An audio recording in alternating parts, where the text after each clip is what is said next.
Então, hoje nós temos o grande prazer de ter conosco na nossa reunião de nefrologia do Hospital de Base de São José do Rio Preto, a doutora Maria Estela Vidoretti, e o prazer nosso, principalmente porque ela é aluna da casa, né, fez a faculdade de medicina aqui na FAMERP, é nefrologista pela Universidade Federal do Estado de São Paulo, da Unifesp, e fez a pós-graduação, está fazendo o pós-graduação, é o doutorado em andamento pela Unifesp, e também é médica nefrologista e trabalha com os agudos e com transplante renal no Hospital Albert Einstein, em São Paulo. Tá? Então, com muito prazer, hoje ela vai falar para nós da obesidade e rim, que é mais um desafio para o nefrologista. Então, doutora Maria Estela, por favor, a palavra é sua e muito obrigada por ter aceito o nosso convite. Bom dia, pessoal, tudo bem? Primeiro, muito obrigada, doutora Maria Alice, pelo convite. É um prazer enorme, estar de volta e conversar um pouquinho sobre esse tema que nos interessa bastante, né? A mim e ao nosso grupo de pós-graduação daqui da Unifesp.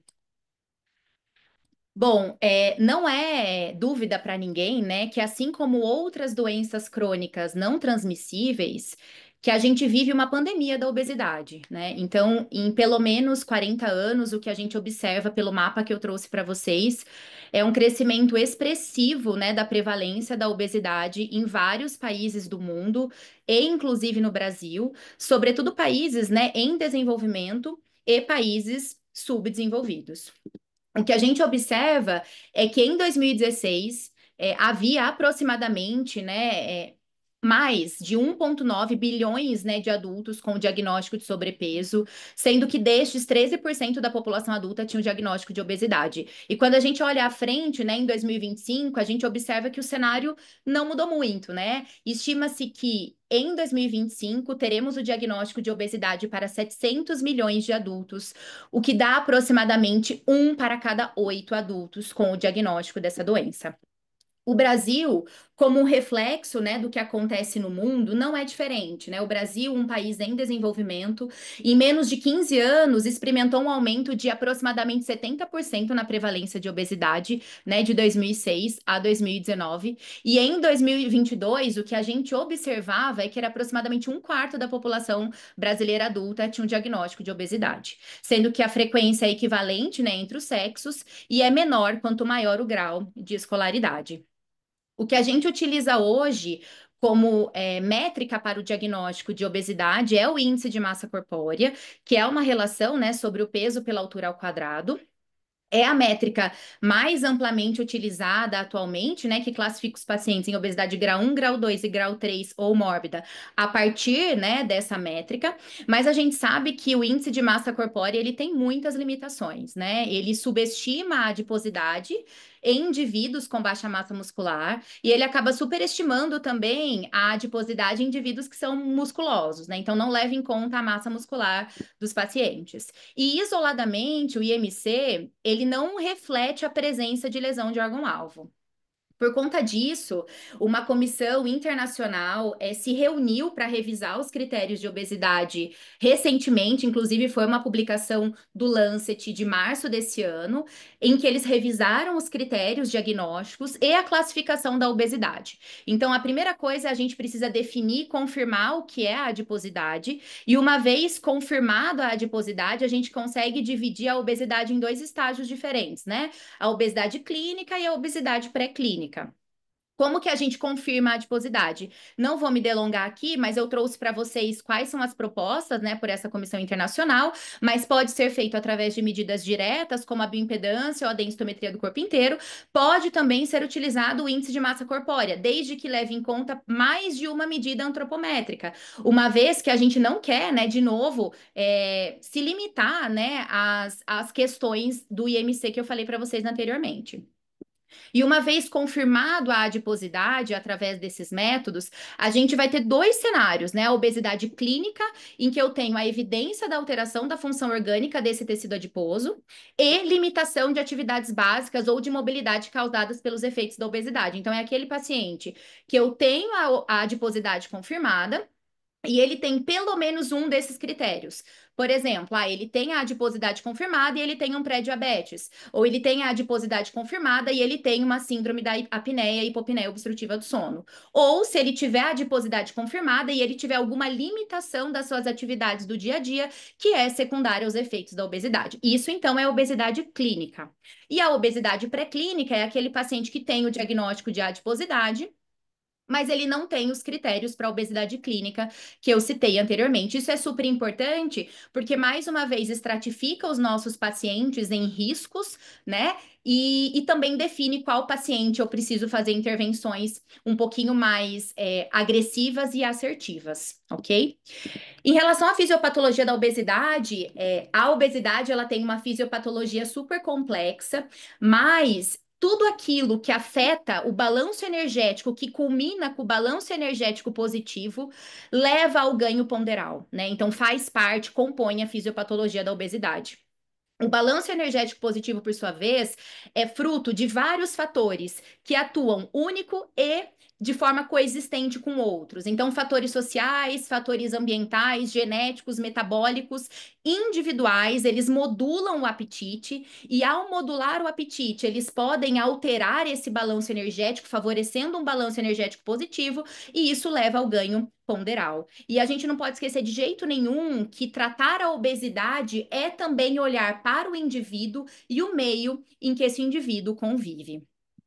O tecido adiposo, ele é um tecido, então antes da gente começar a falar da parte ruim, né, do tecido adiposo, ele é um tecido que tem uma função fisiológica. Então ele é um reservatório de energia, principalmente para os períodos, né, de jejum prolongado, e ele é também um órgão endócrino que transmite sinais para a regulação do eixo hipotálamo e hipófise gonadal.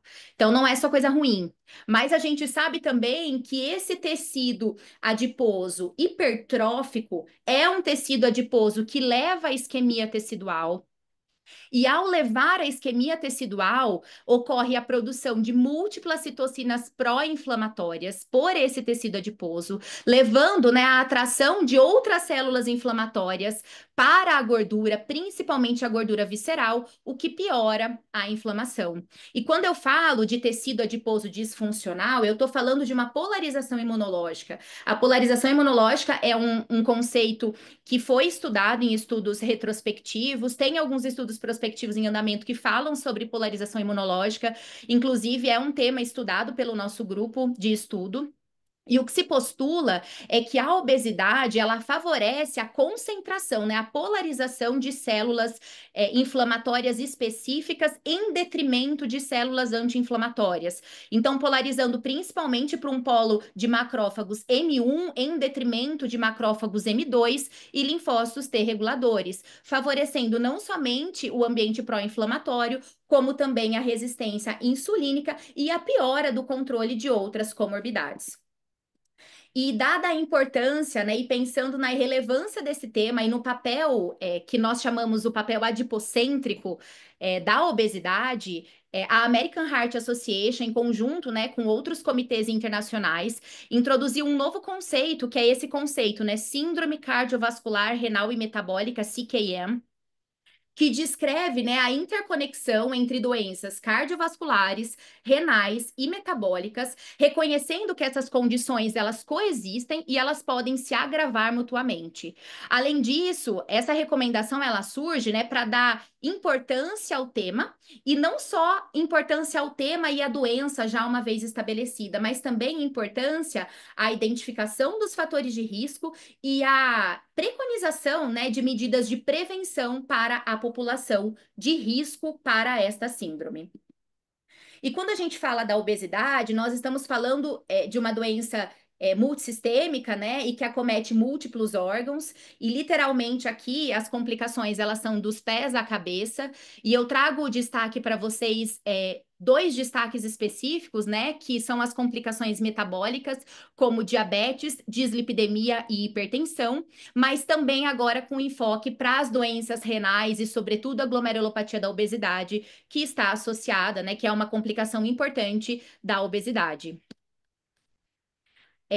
A obesidade e o sobrepeso, como eu falei para vocês, então é importante para múltiplas doenças, mas a obesidade e o sobrepeso, eles desempenham um papel patogênico fundamental em 15 a 30% dos indivíduos com doença renal crônica. Então, a obesidade ela é um fator de risco independente para a doença renal crônica, independente do diabetes e independente da hipertensão arterial.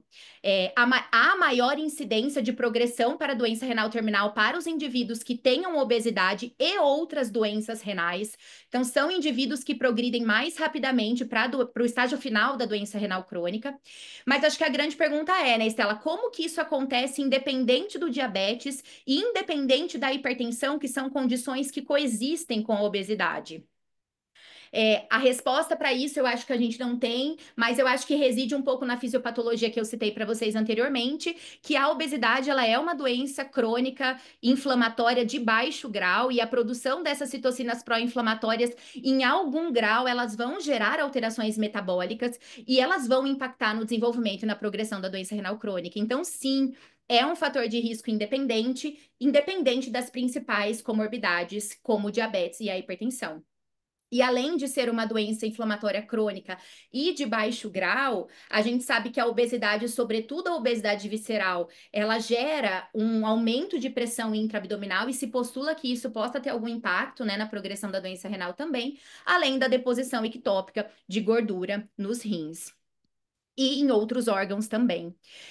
E como que acontece, né? Qual é a relação, então, entre tecido adiposo e rim? Então, principalmente o tecido adiposo visceral, como eu falei anteriormente, é um tecido que produz citocinas, é um tecido inflamatório, então, que leva à produção de citocinas que tem efeitos sistêmicos e efeitos renais, com destaque aqui, por exemplo, para a leptina e outras citocinas já em andamento e em estudo. Essas citocinas, elas não aumentam o tono vascular simpático, com ativação do sistema renina-angiotensina-aldosterona, o que leva, né, a maior reabsorção de sódio.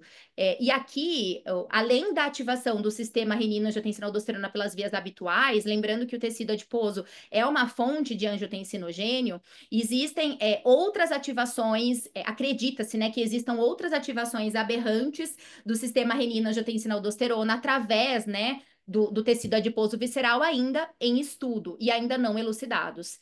Esse aumento do tônus vascular simpático e essa hiperativação do sistema renina-angiotensina-aldosterona levam, né, ao aumento da reabsorção de sódio, como eu falei para vocês, e isso culmina, né, com a hiperfiltração mais a fibrose renal. Lembrando que a gente vai ter, né, um aumento, né, a vasoconstricção da arteríola eferente, com vasodilatação da arteríola aferente, culminando com a hiperfiltração glomerular.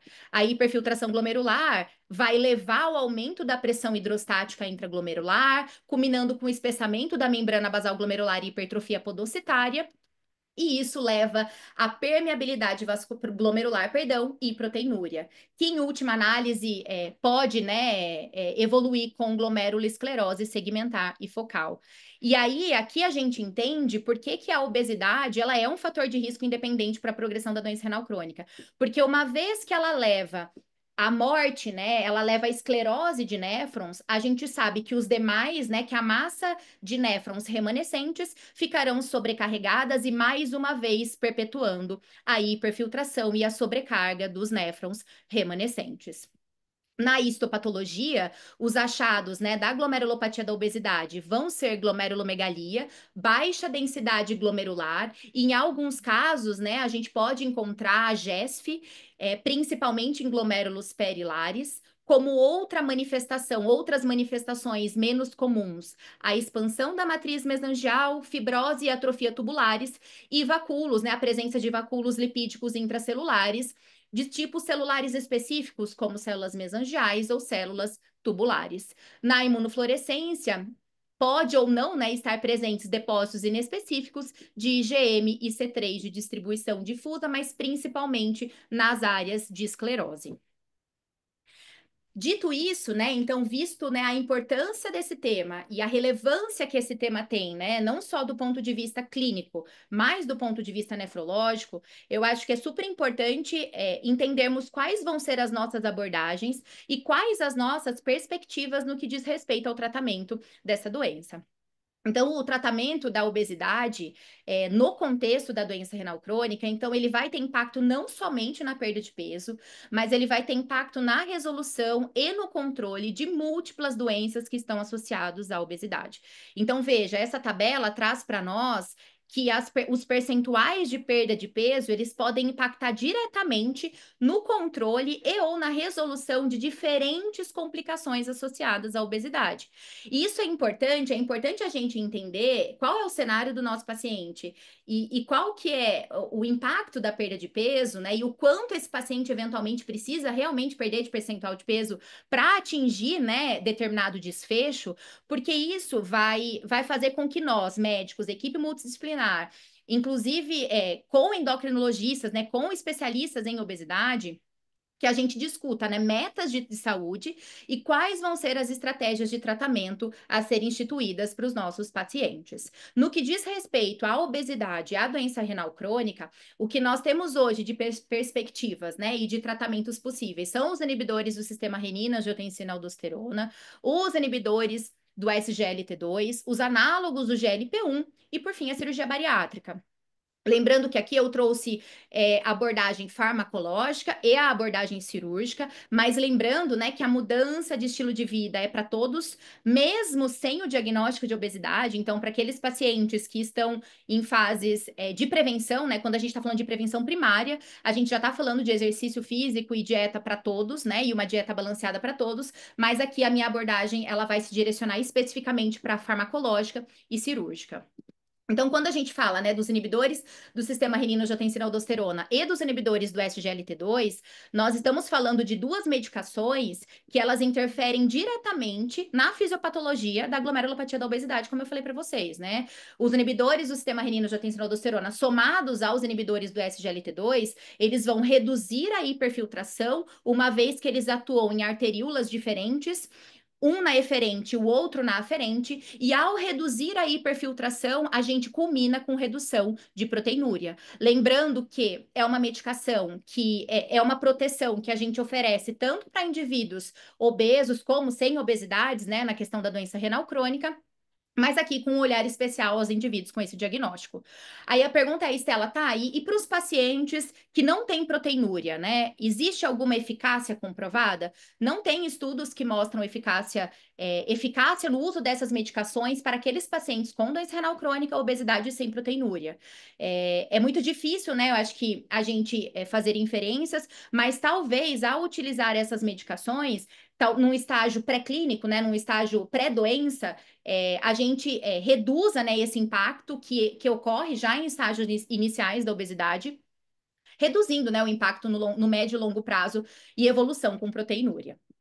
No que diz respeito aos agonistas do GLP-1, que são os queridinhos do momento, só para relembrar, então, são medicações que estimulam a secreção de insulina, reduzem a secreção de glucagon, aumentam, né, a sensibilidade à insulina e à saciedade, culminando com a perda de peso. No que diz respeito ao rim, então, para além da perda de peso, que sim, tem impacto, né, na função do rim, no médio e longo prazo, é uma medicação que ela vai interferir, né? Ela vai inibir o sistema renina, angiotensina, aldosterona, vai promover natriurese, reduzindo a inflamação e reduzindo fibrose. Tá? Então, além do impacto na perda de peso, que diretamente vai impactar na função renal, tem também as outras ações dessa medicação.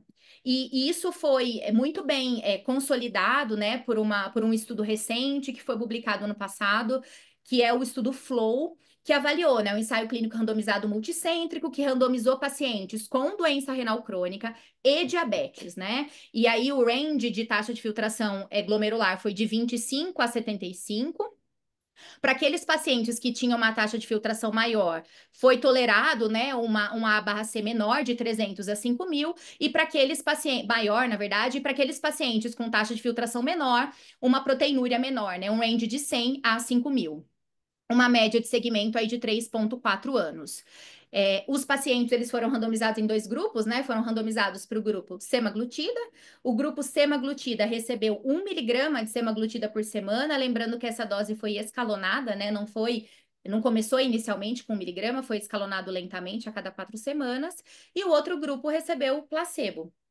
E o desfecho primário avaliado por esse grupo, por esse estudo, perdão, foi um composto de diálise, transplante renal, redução, né, da taxa de filtração glomerular para menos que 15 por mais de 28 dias, ou redução maior que 50% na taxa de filtração também maior que 28 dias, ou morte por todas as causas. E aqui, antes da gente falar dos resultados, eu gostaria de falar para vocês o baseline, né? Então, era uma população cuja glicada aproximadamente de 7,8, IMC médio de 32, então obesidade grau 1, né? Se a gente levar em conta a classificação do IMC anteriormente, um peso médio aí de mais ou menos 89 quilos. E o que a gente observa, né? Então, os resultados foram promissores, né? Levou até a interrupção precoce do estudo e mostrou para nós, né, que houve uma redução. Quando a gente fala dos eventos renais, houve uma redução de 24%, né, para o grupo semaglutida e para o grupo morte por todas as causas, uma redução aí de 20%. E além disso, né, com um ótimo perfil de segurança, né? Então, poucos efeitos, principalmente efeitos relacionados, né, ao trato gastrointestinal. Então, sim, é uma medicação que veio para impactar diretamente, né, não só na perda de peso, mas impactar em desfechos duros, que é o que tanto nos interessa na nefrologia, na cardiologia, na endócrino, para o nosso contexto clínico, né? No que diz respeito ao impacto da progressão da doença renal crônica. Tem limitação, eu acho que vale a pena a gente citar aqui algumas limitações do estudo.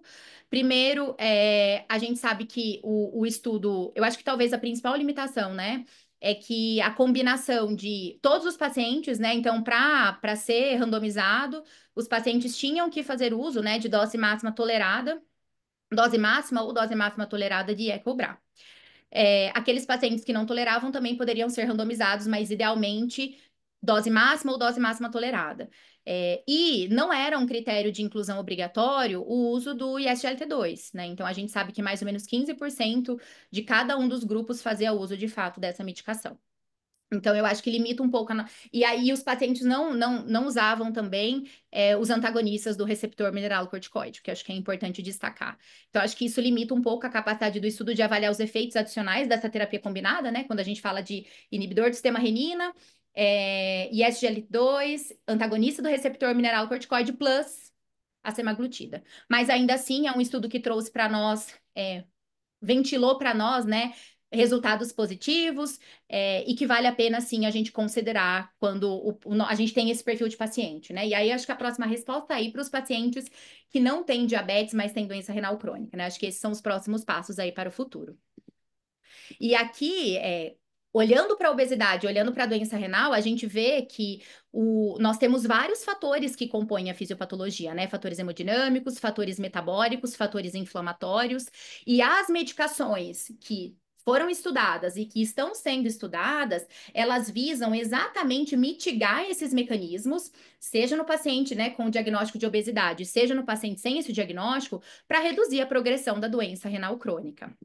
Quando a gente fala, né, sobre cirurgia bariátrica, que é um assunto de interesse para o nosso grupo de pesquisa também, nós estamos falando de uma técnica que é uma técnica cirúrgica, né, para o tratamento de obesidade. É uma técnica, né, que evoluiu muito ao longo dos anos, né? Então, da década de 50 para hoje, muita coisa mudou no que diz respeito à cirurgia bariátrica. As duas técnicas mais amplamente utilizadas hoje são a gastrectomia a sleeve e o bypass gástrico em Y de Roux via laparoscópica.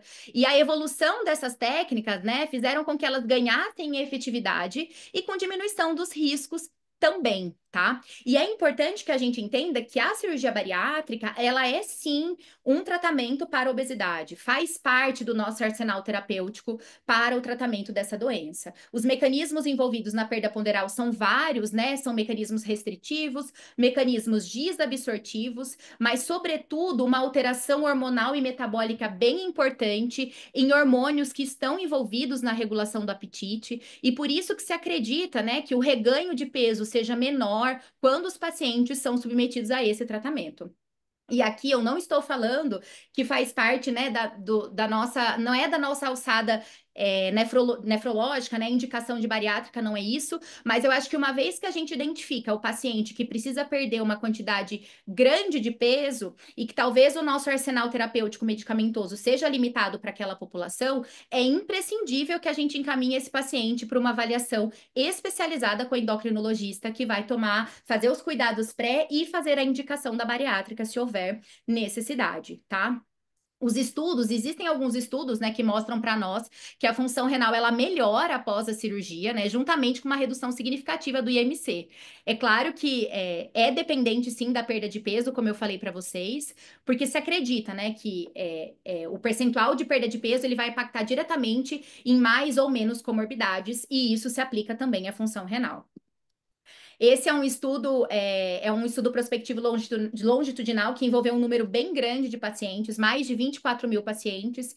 E eu trouxe, na verdade, esse gráfico para mostrar para vocês, é que a perda de peso, né, com a bariátrica, então, ela leva também à resolução e à melhora de comorbidades, né? E é claro que isso varia muito conforme o tipo cirúrgico. Então, as duas últimas técnicas, as mais modernas, como eu falei para vocês, que é o bypass e a gastreia sleeve, são as técnicas que mais impactam, né, no percentual de perda de peso e são as que mais impactam também na resolução ou no controle de determinadas comorbidades, sejam cardiovasculares ou não. E aqui eu destaco para vocês o diabetes e a hipertensão arterial, né, que são os dois principais fatores de risco para a doença renal crônica. E aí a apneia, sem dúvida, e a doença do refluxo gastroesofágico.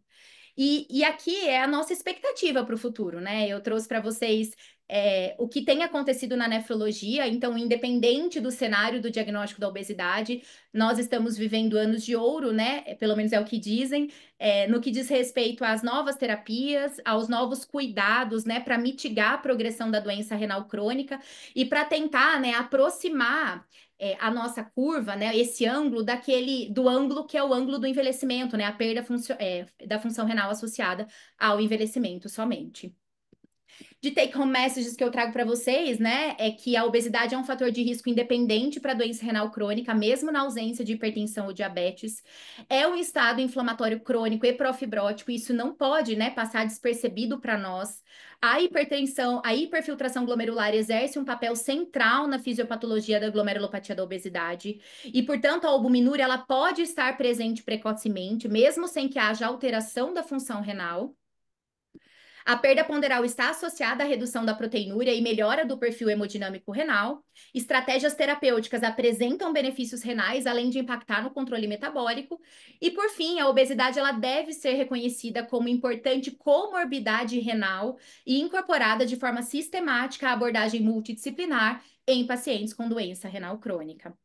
Esse aqui, muito obrigada. Esse é o meu grupo, uma parte bem pequena do nosso grupo, que é bem grande. E eu queria deixar alguns agradecimentos aqui, né? Em primeiro lugar, ao Dr. Marcelo, porque é o nosso grande mentor e incentivador em continuar, né? Tanto na pesquisa, como nos nossos ambulatórios aqui na Escola Paulista.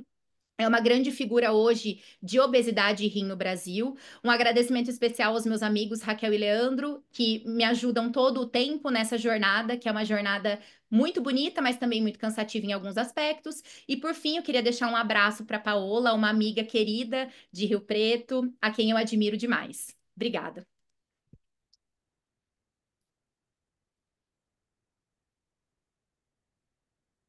Muito obrigada, Maria Estela. Sempre é muito claro, né? A Paola já tinha, como ela te indicou, ela já tinha falado sobre né, a sua capacidade de apresentação e sempre foi muito didática. Então, eu acho que só corroborou mais uma vez o que ela tinha me dito. Muito obrigada, excelente apresentação. Eu acho que a gente pode abrir agora para as perguntas. Uma coisa que é interessante é que é não deixar, porque divulga-se muito e fala-se muito sobre fazer a urina, a creatinina e tudo mais, que eu acho que é de extrema importância. E agora vem a obesidade aqui, que todo mundo fica muito, né, nas academias e tudo mais, mas eu acho que tem que mostrar muito essa correlação, né? Obesidade e rim, né? E eu acho que isso é importante por causa das novas drogas. Como você falou, muitas coisas têm vindo e eu acho que a gente precisa estar alerta. Mas eu vou passar aqui, eu acho que a Paula já quer fazer uma pergunta. Maria, muito obrigada, viu? Parabéns pela aula, foi excelente. A minha dúvida é, pensando no Flow, né, que conseguiram mostrar um perfil de segurança muito bom das drogas, né, dos análogos do GLP-1 para pacientes com taxa de filtração baixa, né, ali acima de 25 eles utilizaram, né? Pensando se você sabe, se tem algum estudo rolando do perfil de segurança dessas drogas para os pacientes em diálise. não para o benefício renal, né, mas pensando em benefício cardiovascular a partir da perda de peso e pensando até em preparar eles já para perda de peso, pensando aí num transplante, né, para a gente conseguir já que eles cheguem melhores para o transplante, se existe alguma coisa rolando. Primeiro, sim, tem alguns estudos rolando não aqui no nosso grupo, né, mas internacionalmente para a população em diálise. Agora, fora um pouco da prática de pesquisa, pá, o que a gente tem observado aqui, agora não no SUS, mas em serviços privados, é que, a despeito de estudos nessa área, né, a despeito de perfil de segurança, o que tem se utilizado, sim, pacientes dialíticos, objetivando a perda ponderal, com um bom perfil de segurança, mas, mais uma vez, isso é muito mais de prática do que de pesquisa clínica. Eu acho que a população que a gente ainda não tem segurança mesmo para utilizar é a população policística, né? Inclusive, no novo CADIGO até se reiterou, né, que isso não deve ser feito realmente ainda para essa população, porque a gente não sabe o quanto que a natriurese vai impactar ou não, né, na progressão da doença renal desses pacientes. Inclusive, o Daniel, que é o meu colega da peritoneal não, do policístico, está aqui. Então, uma medida que a gente não toma mais para pacientes em diálise, tem estudos, e depois eu posso até procurar e te mandar, mas ainda em andamento. Mas fora disso, né, fora da pesquisa clínica, na prática já tem acontecido com um bom perfil de segurança, ao que parece. Ah, e Paola, nos transplantados a gente não tem também, né? Mas na prática a gente tem utilizado bastante também para tratamento, não só de obesidade, mas tratamento de diabetes também, tá? Perfeito, obrigada. Parabéns, doutora. E queria, assim, você mostrou qual é o impacto da redução do peso até obter resultados. Você fez aquela escala, né, descendente, 5% do peso, depois 5 a 10, 10 a 15, né? Qual é o ganho de perda de peso que vai impactar na melhora do acometimento renal pela obesidade? Tá? Primeira pergunta. Excelente. Segundo, a gente vê que são excluídos de transplante muitos pacientes que estão em programa de diálise obesos, né? E quando é que você indica fazer bariátrica? No passado, saiu alguns trabalhos que mostravam que a obesidade até protegia, incrivelmente, a sobrevida desses pacientes, né? Mas a gente sabe bem que não é isso. Então, essas três coisas. Qual é a redução que você busca no obeso para trazer, de fato, um benefício de evitar o comprometimento renal pela obesidade?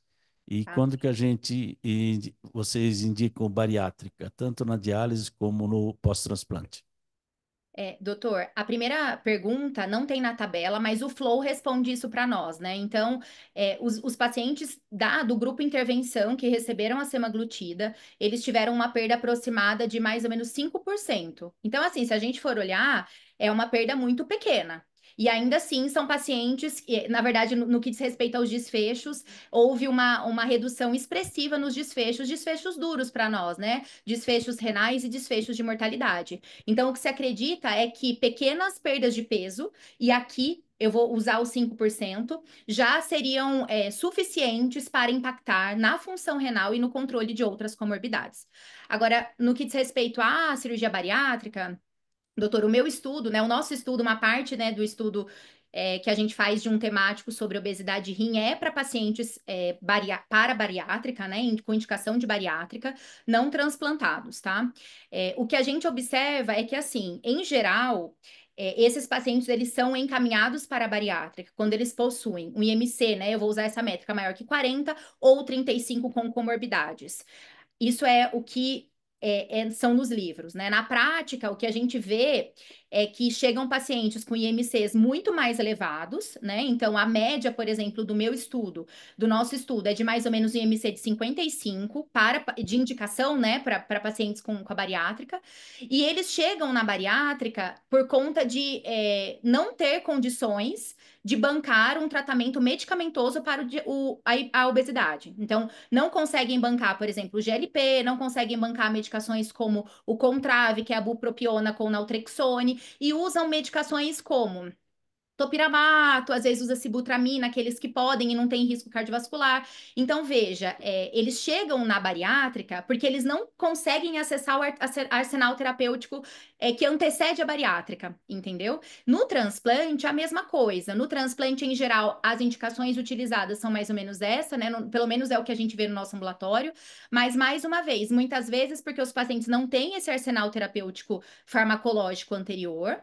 E além disso, né, não dá para a gente pensar, pelo menos eu não sei como tá aí, mas aqui em São Paulo a gente tem muita dificuldade de achar centros que fazem cirurgia bariátrica pelo SUS. Então, aqui em São Paulo hoje, o centro que é o Vila Santa Catarina, que né, é um associado do Einstein pelo SUS, ele é um centro que faz bariátrica num número bem expressivo. Então a gente conseguiu, né, desenvolve o nosso estudo ali, mas mesmo em outros centros do SUS, isso não acontece com frequência. Então, assim, a nossa fila, por exemplo, da bariátrica para o nosso estudo é de mais ou menos 2 anos. Tem pacientes que estão aguardando 5 anos. Então, mesmo sendo uma estratégia efetiva, porque é sim uma estratégia efetiva, o que a gente percebe é que muitos pacientes chegam porque não têm acesso à estratégia farmacológica que antecede a bariátrica, ou que poderia até substituir, mas mesmo a bariátrica, os pacientes não têm acesso, seja no transplante, né, ou seja no SUS, ou seja no conservador, né, não transplante. Não sei se eu respondi a sua pergunta.